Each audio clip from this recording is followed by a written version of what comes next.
Hello friends, आज हम पढ़ने वाले हैं मैथमेटिकल लॉजिक का फोर्थ एक्सरसाइज के क्वेश्चन। तो फोर्थ एक्सरसाइज को सॉल्व करने से पहले उसमें क्या क्या कंटेंट है वह देख लेते हैं। तो चलते हैं फोर्थ एक्सरसाइज के कंटेंट के तरफ। तो फ्रेंड्स देखिए, अभी हम पढ़ने वाले हैं लॉज ऑफ लॉजिक। ये जो लॉ है यह विदाउट यूजिंग ट्रूथ टेबल जहाँ पे आया प्रूव करने के लिए वहाँ पे इस्तेमाल किए जाते हैं। तो देखिए इन लॉ को हम समझते हैं। सबसे पहला लॉ है कम्यूटेटिव लॉ। मान लीजिए दो स्टेटमेंट है, दो स्टेटमेंट के बीच में एंड लगा है, पी एंड क्यू है, तो हम इसको रिवर्स कर सकते हैं। स्टेटमेंट को क्यू को पहले पी को बाद में लिख सकते हैं। इस लॉ को हम बोलते हैं कम्यूटेटिव। कम्यूटेटिव का मतलब होता है उल्टा करके लिखना। देखिए पी और क्यू को हम क्यू और पी लिख सकते हैं, इसे हम बोलेंगे कम्यूटेटिव लॉ। दूसरा है एसोसिएटिव लॉ। एसोसिएटिव लॉ कब यूज होता है? मान लीजिए अगर तीन स्टेटमेंट है, तीनों स्टेटमेंट के बीच में सेम सिंबल यूज होना चाहिए। जैसे देखिए पी क्यू आर के बीच में और लगा है, यहाँ पे एंड लगा है। तो ऐसी कंडीशन में क्या है, हम किसी दो को एक ब्रैकेट में डाल सकते हैं। देखिए यहाँ पे क्यू और आर को एक ब्रैकेट में डाल दिया गया है, यहाँ पे पी और क्यू को एक ब्रैकेट में डाल दिया गया है। तो इसको बोलते हैं एसोसिएट करना, इसलिए इस लॉ का नाम पड़ गया एसोसिएटिव लॉ। तो ये और एंड में यूज होता है, पर याद रखना तीनों के बीच में एक जैसा ही सिंबल होना चाहिए। उसके बाद है तीसरा डिस्ट्रीब्यूटिव लॉ। डिस्ट्रीब्यूटिव लॉ क्या है? अगर मान लीजिए किसी ब्रैकेट में दो स्टेटमेंट के बीच में एक सिंबल है और बाहर दूसरा सिंबल है, तो हम यहाँ पे डिस्ट्रीब्यूट कर सकते हैं इसको देखिए कैसे लिख सकते हैं, पी और क्यू एंड ये वहाँ साइन आएगा और पी और आर। वैसे ही देखिए यहाँ क्या है, पी एंड क्यू और आर, साइन डिफरेंट है, ठीक है। तो यहाँ पे क्या हो जाएगा, पी एंड क्यू बनेगा, ये और वाला साइन यहाँ पे आएगा, फिर से पी एंड आर। या फिर इसका रिवर्स भी कर सकते हैं जरूरत पड़ी तो। जैसे देखिए यहाँ पी और क्यू एंड पी और आर है, यहाँ पे पी और कॉमन दिख रहा है, तो हम पी और को कॉमन ले लेंगे, फिर क्या बचेगा, क्यू एंड आर, ठीक है। तो हम इसका रिवर्स भी कर सकते हैं। यह है डिस्ट्रीब्यूटिव लॉ। इसके बाद है कॉम्प्लीमेंट लॉ। कॉम्प्लीमेंट लॉ कब लगता है? जब एक स्टेटमेंट दिया है और उसका निगेशन दिया हुआ है। तो देखिए एक स्टेटमेंट है पी और उसका निगेशन है निगेशन पी, इन दोनों के बीच में अगर और लगेगा तो इसका आंसर आएगा ट्रू, और पी और निगेशन पी के बीच में अगर एंड लगेगा तो इसका आंसर आएगा फॉल्स। कॉम्प्लीमेंट लॉ को कैसे ध्यान रखना है, देखिए आंसर कॉम्प्लीमेंट में ट्रू या फॉल्स आएगा। देखिए हमेशा याद रखना ट्रू को बड़ा समझने का और फॉल्स को छोटा समझने का। अब ये देखिए ये ऊपर की तरफ दिखा रहा है तो ऊपर हमेशा बड़ा, और ये नीचे की तरफ दिखा रहा है तो नीचे वाला हमेशा छोटा। तो ऐसे आप ध्यान रख सकते हो कि पी और निगेशन पी है, और का साइन है ऊपर की तरफ है, तो ऊपर की तरफ बड़े लोग और नीचे की तरफ छोटे लोग, मतलब फॉल्स। इसके बाद देखिए आइडेंटिटी लॉ। आइडेंटिटी लॉ कब लगेगा? जब स्टेटमेंट के साथ ट्रू या फॉल्स दिया रहेगा। जैसे देखिए यहाँ एक स्टेटमेंट है, इसके साथ में ट्रू है, अगर स्टेटमेंट और ट्रू के बीच में और साइन आया तो आपको आंसर लिखना है ट्रू। स्टेटमेंट और ट्रू के साथ एंड साइन आया तो आपको लिखना है पी। देखिए स्टेटमेंट और फॉल्स के साथ और साइन है तो इसका आंसर आएगा स्टेटमेंट, और स्टेटमेंट और फॉल्स के साथ में एंड है तो आंसर आएगा एफ। अब इसको कैसे ध्यान में रखना है इसको समझिए। मान लीजिए टी जो है सबसे बड़ा है, ट्रू सबसे बड़ा, फॉल्स सबसे छोटा, और जो स्टेटमेंट है यह बीच में रहेगा, यानी स्टेटमेंट ट्रू से छोटा रहेगा पर फॉल्स से बड़ा रहेगा। अब आपको ये ध्यान में रखना है, ये वाले साइन का मतलब है आपको बड़ा वाला सिलेक्ट करना है, इस साइन में आपको बड़ा वाला सिलेक्ट करना है, और ये साइन दिखा तो आपको छोटा वाला सिलेक्ट करना है। अब देखिए यहाँ पे P और T, अब हमें ये साइन दिखा, ये हमें समझाएगा कि इन दोनों में से बड़े वाले को सिलेक्ट करिए। तो स्टेटमेंट और ट्रू दोनों में से बड़ा कौन है? ट्रू, क्योंकि ट्रू सबसे बड़ा है तो इसका आंसर आएगा ट्रू। स्टेटमेंट और ट्रू के बीच में साइन है एंड हमें समझाता है छोटे वाले को चूज करिए। तो इन दोनों में से छोटा कौन है? देखिए तो ट्रू सबसे बड़ा है तो छोटा कौन होगा? स्टेटमेंट, इसलिए आंसर आया स्टेटमेंट। अब देखिए स्टेटमेंट और फॉल्स के बीच में और है, और मतलब बड़े वाले को चुनिए, तो इन दोनों में से बड़ा कौन होगा? स्टेटमेंट, क्योंकि फॉल्स सबसे छोटा होता है। और देखिए इन दोनों में से हमें सबसे छोटा चुनना है, तो छोटा कौन है यहाँ पे? फॉल्स। इस प्रकार से आप इस लॉ को ध्यान में रख सकते हैं। इसके बाद में देखिए कंडीशनल लॉ है। P इम्प्लाइज Q को हम लिख सकते हैं निगेशन P और Q। बाय कंडीशनल लॉ क्या है? देखिए P double implies Q। P double implies Q को हम क्या लिख सकते हैं? निगेशन P और Q एंड निगेशन क्यू और पी, ऐसे ध्यान में रखना। एक बार निगेशन पी और क्यू और दूसरे बार में निगेशन क्यू और पी, और बीच में रहेगा एंड। वैसे भी हमने इसका निगेशन पढ़ा है, कंडीशनल और बाय कंडीशनल का। निगेशन का ये उल्टा है। फिर है D Morgan's law, P and Q के बाहर निगेशन साइन है तो हम इसको क्या लिख सकते हैं, निगेशन पी और निगेशन क्यू, और पी और क्यू के बाहर निगेशन साइन है तो हम इसको लिख सकते हैं negation P and negation Q. वैसे भी हमने ये निगेशन में पढ़ा हुआ है। तो हम चलते हैं एक्सरसाइज 1.4 की तरफ। देखिए एक्सरसाइज 1.4 का फर्स्ट क्वेश्चन है, using rules of negation write the negations of following with justification. Justification का मतलब है आपको बताना है कि आपने ये कैसे लिखा। तो देखिए सबसे पहले हम स्टार्ट करते हैं फर्स्ट क्वेश्चन को। फर्स्ट क्वेश्चन क्या है, निगेशन क्यू इम्प्लाइज पी। तो निगेशन क्यू इम्प्लाइज पी, जैसा क्वेश्चन है पहले हम वैसा लिख लेंगे, निगेशन क्यू इम्प्लाइज पी। अब क्या करना, जो भी स्टेटमेंट दिया है उसको ब्रैकेट में रखना और बाहर लगा देना निगेशन, ठीक है, क्योंकि हमें इस स्टेटमेंट का निगेशन बताना है। अब देखिए इसको हम सॉल्व करते हैं। तो यहाँ पे दो स्टेटमेंट है, दो स्टेटमेंट के बीच में कौन सा साइन लगा है, इम्प्लाइज का। तो हमने पिछले वीडियो में पढ़ा था निगेशंस ऑफ कंपाउंड स्टेटमेंट, जिसमें मैंने पी एंड क्यू, पी और Q, P implies Q, P double implies Q, इनके निगेशंस बताए थे। तो देखिए इम्प्लाइज में कैसे ध्यान रखना, फर्स्ट को कुछ नहीं करना है, फर्स्ट जैसा है वैसा ही रखना है, यानी ये एज इट इज रहेगा। इम्प्लाइज कन्वर्ट होगा एंड में और सेकेंड को निगेशन लगेगा, ठीक है। तो इसको हम क्या बोलेंगे, अब ये कोई लॉ नहीं है, या फिर ऐसे लिख सकते हो negation of implication, negation of implication.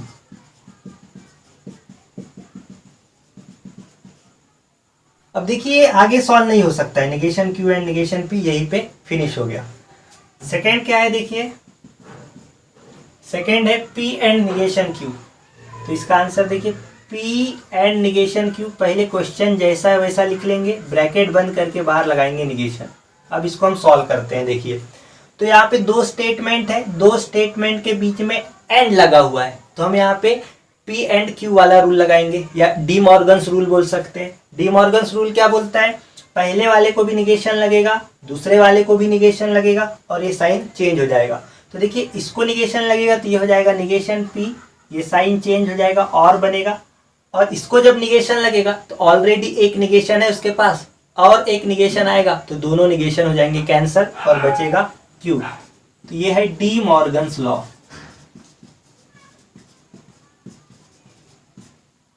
अब ये यहाँ पे फिनिश हो गया। हमें कब तक सॉल्व करना है, जब तक ब्रैकेट के बाहर निगेशन रहेगा। एक बार निगेशन ब्रैकेट के अंदर चला गया फिर वहां पे वो खत्म हो जाता है।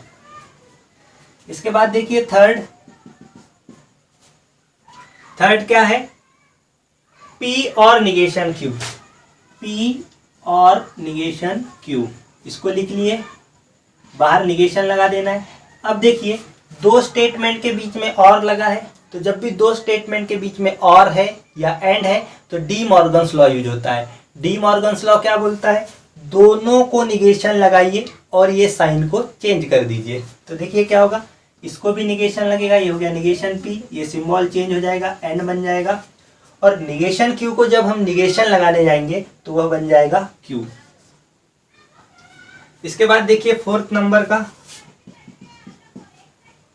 नंबर क्या है, पी और निगेशन क्यू एंड आर। अब इसको ब्रैकेट लगा दीजिए और बाहर लिख दीजिए निगेशन। तो देखिए इसको सॉल्व कैसे करेंगे। अब यहाँ पे देखिए ब्रैकेट है एंड आर है, तो हमें ये दो साइन में से पहले किसका निगेशन लगाना है ये समझना है। तो सबसे पहले याद रखना हमें इसका निगेशन लगाना होगा, डायरेक्ट हम इस ब्रैकेट के अंदर नहीं घुस सकते, तो हम सबसे पहले इसका निगेशन लगाएंगे। तो देखिए एंड है, तो एंड जहां पे आया एंड और तो वहां पे डी मॉर्गन्स लॉ लगता है। डी मॉर्गन्स लॉ क्या बोलता है, पहले वाले को भी निगेशन लगाइए, इसको भी निगेशन लगेगा, ये साइन बदलेगा और में, और इसको भी निगेशन लगेगा। ये है डी मॉर्गन्स लॉ।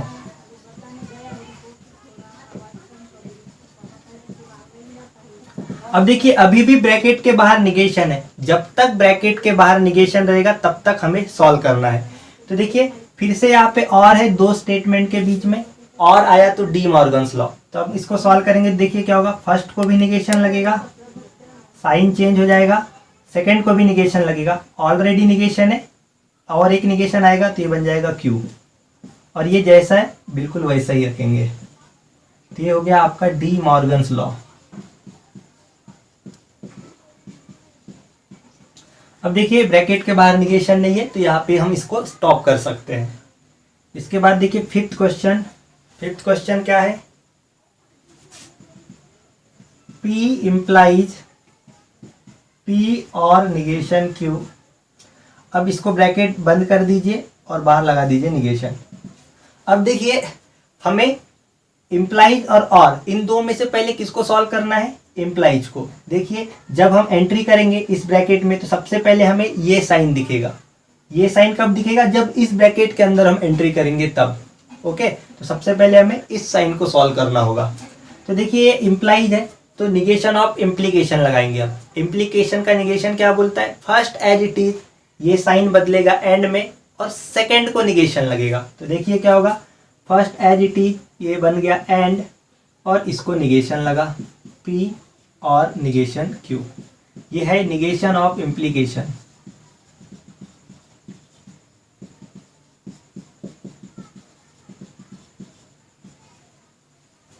अब देखिए अभी भी ब्रैकेट के बाहर निगेशन है तो फिर से सॉल्व होगा। इन दोनों के बीच में और है मतलब डी मॉर्गन्स लॉ लगेगा।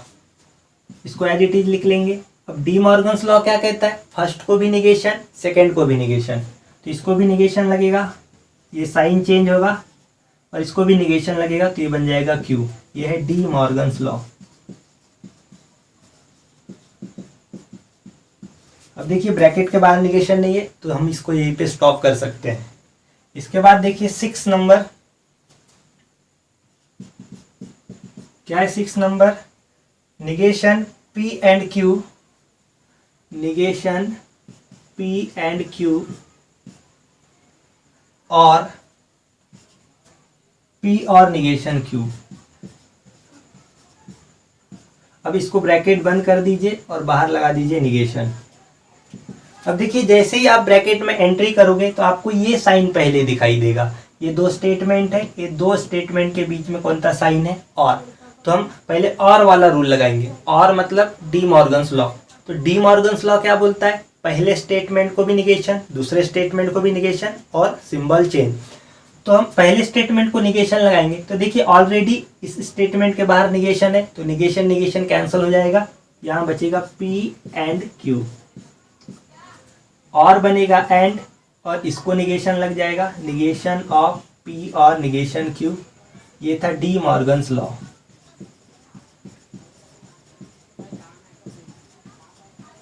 अभी भी देखिए ब्रैकेट के बाहर निगेशन है तो ये सॉल्व होगा P एंड Q एंड। जब हम यहाँ निगेशन लगाएंगे तो देखिए दोनों के बीच में और साइन है तो निगेशन कौन सा लगेगा, डी मॉर्गन्स वाला। ये हो जाएगा निगेशन P, ये साइन चेंज होगा और निगेशन Q क्या हो जाएगा, Q। ये है D Morgan's law.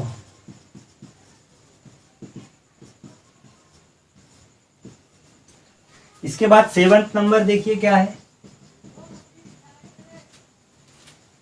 7th number है P और negation Q implies P and negation Q। Bracket बंद करिए और बाहर लगाइए निगेशन। अब देखिए इसको हम सॉल्व करते हैं तो दोनों ब्रैकेट के बीच में कौन सा साइन है, इम्प्लाइज का, तो हम लगाएंगे negation of implication. Negation of implication क्या कहता है, first as it is and second को निगेशन। तो देखिए हम फर्स्ट एज इट इज लिखेंगे P और निगेशन Q, ये बन जाएगा एंड और फिर इसको निगेशन लगेगा P एंड निगेशन Q। ये है निगेशन ऑफ इम्प्लीकेशन।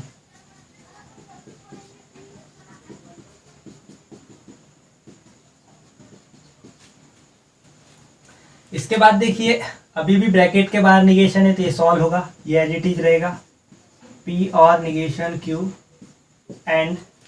ये देखिए क्या हो जाएगा, अब ये एंड है तो एंड का रूल क्या बोलता है, फर्स्ट को भी निगेशन, ये बनेगा और इसको भी निगेशन, तो ये हो जाएगा Q। ये हो गया आपका डी मॉर्गन्स लॉ।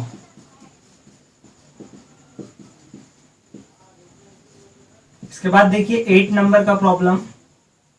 क्या है 8 नंबर का प्रॉब्लम? निगेशन P और निगेशन Q और P एंड निगेशन Q। इसको हम बार से निगेशन लगाते हैं। तो देखिए ये दोनों ब्रैकेट के बीच में और है, डी मॉर्गन्स लॉ लगेगा। डी मॉर्गन्स लॉ है, पहले को भी निगेशन, दूसरे को भी निगेशन, साइन चेंज। तो देखिए इसको निगेशन लगेगा तो ये हो जाएगा निगेशन ऑफ निगेशन P और निगेशन Q, और का बनेगा एंड, और यहाँ पे भी निगेशन लगेगा तो होगा P एंड निगेशन Q। ये है डी मॉर्गन्स लॉ।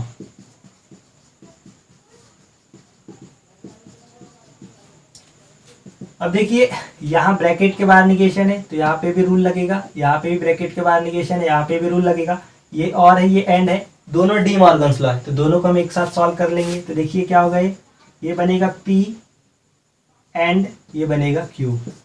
ये साइन एज इट इज। अब इसको निगेशन लगेगा तो ये क्या होगा, पहले वाले को भी निगेशन, साइन चेंज, दूसरे वाले को भी निगेशन, तो ये बनेगा Q। ये भी डी मॉर्गन्स लॉ है।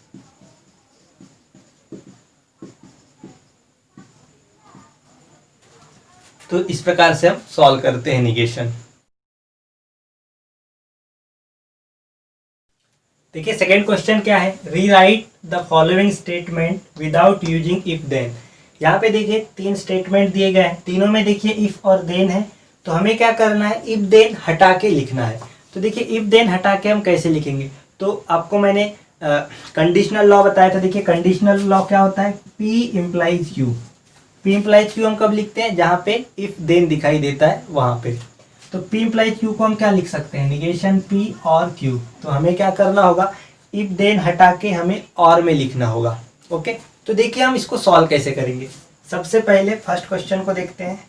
हमें क्या करना होगा, इसको P और Q मान लेना होगा। तो हम क्या मान लेंगे, लेट P मान लेंगे अ मैन इज अ जज, और Q मान लेंगे ही इज ऑनेस्ट। अब ही नहीं लगाना है हमें, ही कौन है, अ मैन है, तो हमें Q में भी क्या लिखना है, अ man is honest.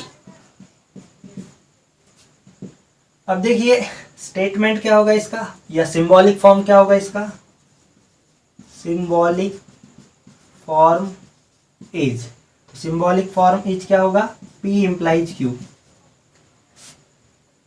P implies Q को हम क्या लिख सकते हैं, निगेशन P और Q। इसीलिए हम इस स्टेटमेंट को ऐसे लिखेंगे विदाउट यूजिंग इफ देन। तो देखिए क्या होगा, आपको लिखना होगा the given statement can be written as, क्या लिखना होगा, देखिए निगेशन P, P को निगेशन लगाना है, मतलब क्या होगा, a man is not a जज। यहाँ लिखेंगे a man is not a जज। फिर है और Q को लिखना है, Q क्या है, अ मैन इज ऑनेस्ट। एक बार हमने अ मैन लिखे तो अब ही यूज कर सकते हैं, तो यहाँ लिखेंगे ही इज ऑनेस्ट। इसके बाद देखिए सेकेंड क्वेश्चन। सेकेंड क्या है, if 2 is rational number then √2 is irrational number.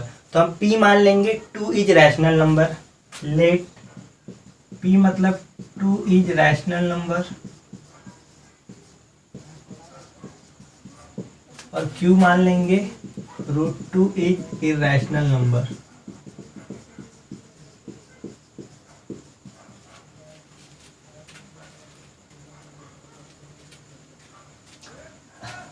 अब देखिए सिंबॉलिक फॉर्म क्या होगा, symbolic form is P implies Q, but P implies Q का मतलब क्या होता है, निगेशन P और Q। इसलिए हम क्या लिखेंगे, given statement can be written as, कैसे लिख सकते हैं, देखिए पहले हम लिखेंगे निगेशन P, तो हम इसको लिखेंगे 2 इज नॉट रैशनल नंबर और q को लिख देंगे √2 इज इरेशनल नंबर। इसके बाद देखिए थर्ड क्वेश्चन क्या है, if f of 2 is 0 then fx is divisible by x minus 2। तो f of 2 इक्वल टू 0 को मानेंगे हम p, लेट p मतलब f2 इक्वल्स टू 0 और q मतलब होगा fx is divisible by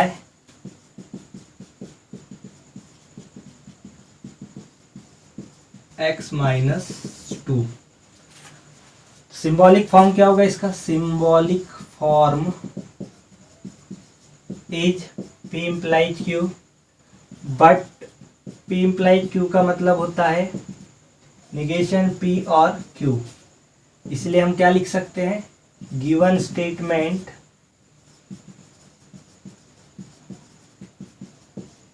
can be written as, क्या लिखेंगे, निगेशन p। तो p है f2 इक्वल्स टू 0, तो इसका निगेशन क्या होगा, f2 नॉट इक्वल्स टू 0 और q क्या है, fx is divisible by x minus 2। तो देखिए क्वेश्चन नंबर 3 क्या है, without using truth table prove that. ये 4 क्वेश्चन दिए हैं, हमें इन्हें प्रूव करना है विदाउट यूजिंग ट्रूथ टेबल। तो जब भी ऐसा क्वेश्चन आया कि without using truth table prove करिए, तो यहाँ पे हम लॉज ऑफ लॉजिक का यूज करते हैं। तो देखिए हम इसे सॉल्व कैसे करेंगे। फर्स्ट क्वेश्चन देखिए क्या है, फर्स्ट क्वेश्चन का हम लेफ्ट साइड लिख लेंगे, लेफ्ट साइड है p डबल इम्प्लाइज q। अब देखिए p डबल इम्प्लाइज q को हम ऐसा लिख सकते हैं, p implies q and q implies p, p से q के तरफ और रिटर्न फिर से q से p के तरफ। तो ये कोई लॉ नहीं है, हम इसके बारे में नहीं लिखेंगे जस्टिफिकेशन। अब देखिए p इम्प्लाइज q को हम क्या लिख सकते हैं, निगेशन p एंड और q, ये एज इट इज, और q इम्प्लाइज p को हम क्या लिख सकते हैं, निगेशन q और p। ये है लॉ, कंडीशनल लॉ है ये।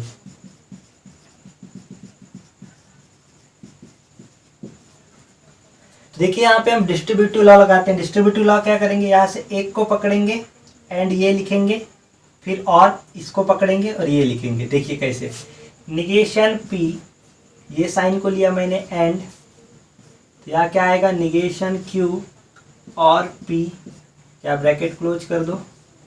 फिर देखिए ये साइन लिखना है और फिर से q को पकड़ेंगे एंड निगेशन q और p। देखिए अब यहाँ पे क्या है, निगेशन q और p, निगेशन q और p। अगर हम इसको कॉमन ले लेते हैं इस साइन के साथ, तो फिर से हमको यही रिटर्न मिल जाएगा, निगेशन p और q। तो इस लॉ को बोलते हैं डिस्ट्रीब्यूटिव लॉ, डिस्ट्रीब्यूटिव लॉ। अब देखिए यहाँ फिर से डिस्ट्रीब्यूटिव लॉ लगाते हैं हम, क्योंकि यहाँ पे एंड है, यहाँ और है, तो यहाँ पे डिस्ट्रीब्यूटिव लॉ लग जाएगा। डिस्ट्रीब्यूटिव लॉ क्या कहता है, इसको एक बार इसके साथ लिखेंगे, फिर से इसको एक बार इसके साथ लिखेंगे, तो क्या होगा, देखिए negation p and negation q और negation p and p, bracket close कर दीजिए। और यहाँ पे भी डिस्ट्रीब्यूटिव लॉ लगा देते हैं। देखिए क्या होगा, q एंड निगेशन q और q एंड निगेशन p। इस लॉ को हम बोलते हैं डिस्ट्रीब्यूटिव लॉ।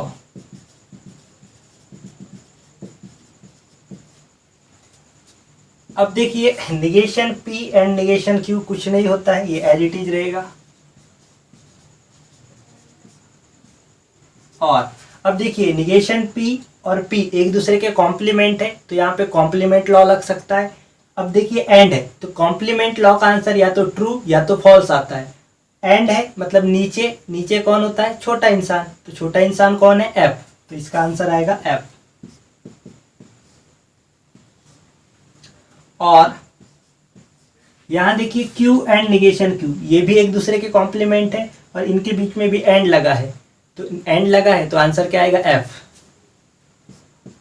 और ये Q एंड निगेशन P, ये कुछ नहीं होगा।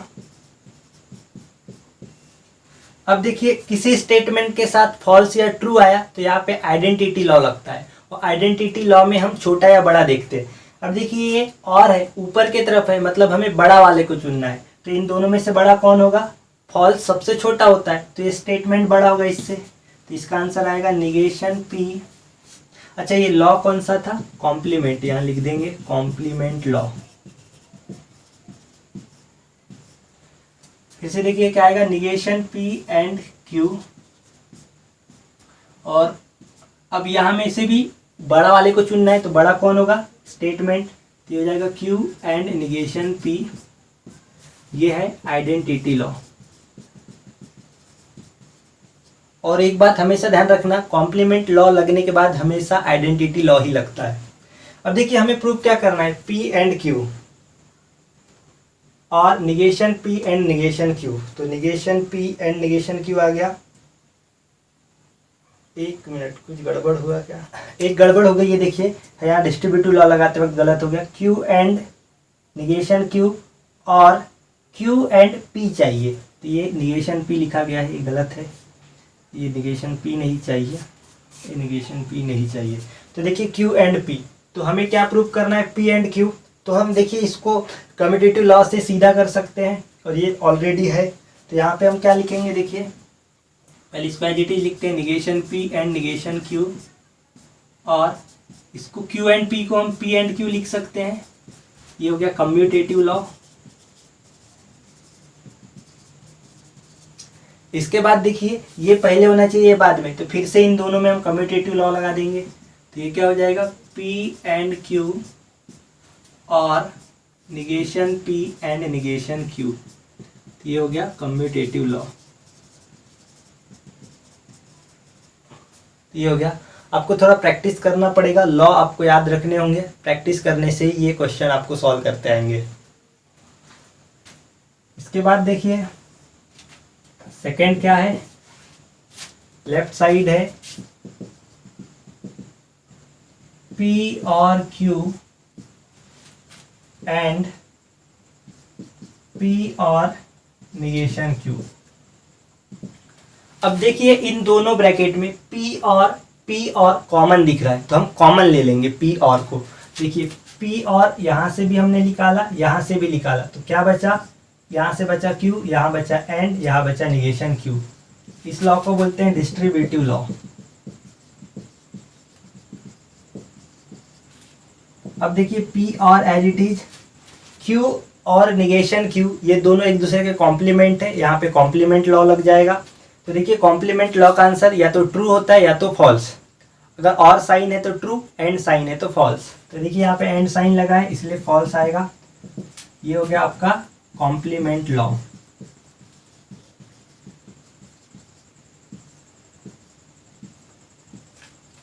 अब देखिए यहाँ पे आइडेंटिटी लॉ लगेगा, क्योंकि किसी स्टेटमेंट के साथ ट्रू या फॉल्स आ गए तो हमेशा आइडेंटिटी लॉ लगता है।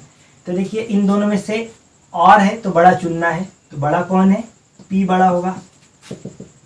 ये हो गया आपका आइडेंटिटी लॉ। और हमें देखिए P प्रूफ करना था, हो गया प्रूफ, ये लिख सकते हैं RHS। जब फर्स्ट इसमें भी आप लिख सकते हो, प्रूफ हो गया, मतलब RHS। थर्ड देखिए क्या है, थर्ड है, अच्छा इसको थोड़ी ज़्यादा जगह लगेगी, आप इतना लिख लीजिए, बाकी थर्ड फोर्थ मैं करवाता हूँ।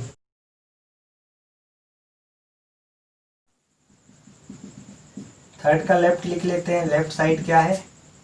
P एंड Q और निगेशन P एंड Q और P एंड निगेशन Q।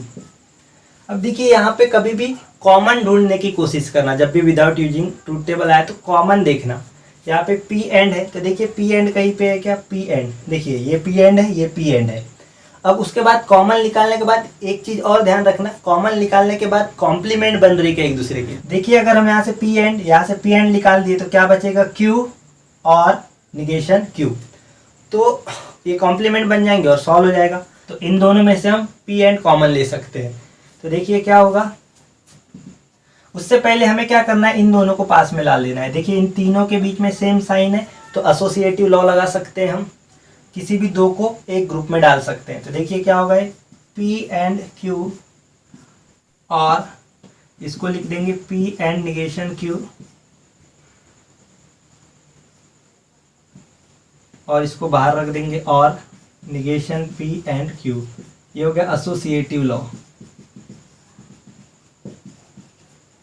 इसके बाद देखिए इन दोनों में से पी एंड कॉमन ले लेंगे, तो क्या बचेगा यहाँ पे, क्यू और निगेशन क्यू। इसको एज इट इज रखेंगे, निगेशन पी एंड क्यू। ये हो गया कॉमन निकालना, मतलब डिस्ट्रीब्यूटिव लॉ।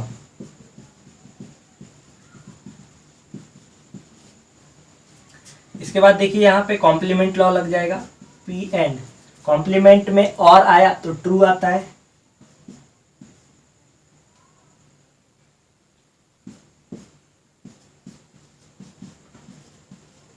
ये हो गया आपका कॉम्प्लीमेंट लॉ। इसके बाद आइडेंटिटी लॉ लगेगा। देखिए पी एंड ट्रू, इन दोनों में से छोटा चुनना है, क्योंकि ये एंड है, तो इन दोनों में से छोटा कौन है, पी, और निगेशन पी एंड क्यू। तो ये हो गया आपका आइडेंटिटी लॉ। इसके बाद देखिए पी और यहाँ पे और है, यहाँ एंड है, तो डिस्ट्रीब्यूटिव लग सकता है, पर ये चेक कर लेना डिस्ट्रीब्यूटिव लॉ लगाने से क्या दो कॉम्प्लीमेंट एक दूसरे के साथ में आते हैं। तो देखिए अगर यहाँ पे हम डिस्ट्रीब्यूटिव लॉ लगाएंगे तो पी और निगेशन पी बनेगा, जो एक दूसरे के कॉम्प्लीमेंट हैं, तो हम यहाँ पे डिस्ट्रीब्यूटिव लॉ लगा देते हैं।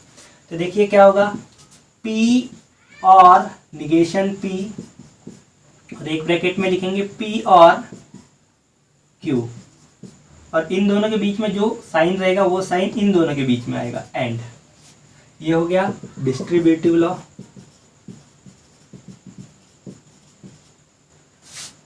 इसके बाद देखिए ये एक दूसरे के कॉम्प्लीमेंट है, तो कॉम्प्लीमेंट लॉ लग जाएगा, और का टी आता है, एंड पी और क्यू। ये हो गया कॉम्प्लीमेंट लॉ। और इसके बाद आइडेंटिटी लॉ लगेगा। देखिए इन दोनों में से छोटा चुनना है, क्योंकि एंड साइन है इसलिए छोटा चुनना है, तो ट्रू और पी और क्यू में छोटा कौन होगा, पी और क्यू। ये हो गया आइडेंटिटी लॉ। अब देखिए पी और क्यू हमें प्रूफ क्या करना था, अच्छा मैं इसका प्रूफ लिखा ही नहीं, पी और क्यू ही प्रूफ करना था, तो ये हो गया प्रूफ राइट हैंड साइड। इसके बाद देखिए लास्ट फोर्थ नंबर का, फोर्थ नंबर क्या है, लेफ्ट साइड देखिए, निगेशन ऑफ पी और negation Q implies P and negation Q. अब देखिए ब्रैकेट के बाहर निगेशन है, तो हम यहाँ पे law of negation of implication use कर सकते हैं। तो देखिए इसका क्या आएगा, निगेशन, तो इम्प्लीकेशन का रूल क्या बोलता है, first as it is, implies का बनेगा एंड, और इसको निगेशन लग जाएगा, पी एंड निगेशन क्यू। इसको बोलते हैं निगेशन ऑफ इम्प्लीकेशन।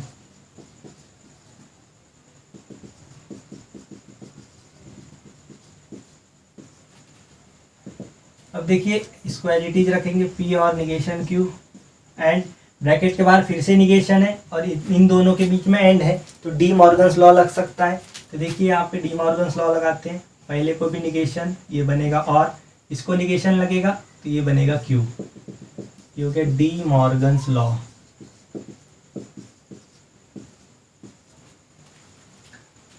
इसके बाद देखिए हमें प्रूफ क्या करना है, पी और negation Q and negation P और क्यू, हो गया प्रूफ।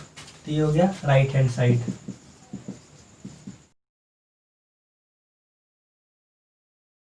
तो फ्रेंड्स आज के वीडियो को यहीं कंप्लीट करते हैं, और जल्द मिलेंगे एक नए वीडियो के साथ, जिसमें हम मैथमेटिकल लॉजिक का last exercise that is 1.5 complete करेंगे। तब तक के लिए bye bye, take care of your self, stay home, stay safe.